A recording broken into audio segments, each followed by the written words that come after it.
semuanya. Nah, aku mau kenalin kalian, ini adalah Tricycle Royal yang 3082. Lucu banget kan, ini secara keseluruhannya kayak gini.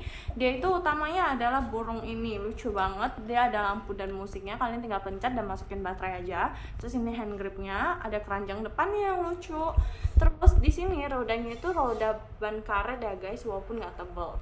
Nah, ini tuh ada goesannya, ada tempat kaki anaknya, ada penyangganya nih sekaligus mainannya.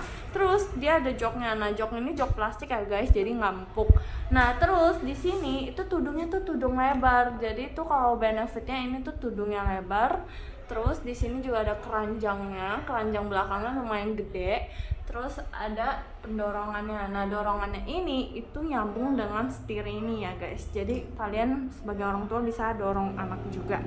Nah, dia ada beberapa warna lainnya. Kalau kalian mau cek, kalian bisa langsung check out di toko kita.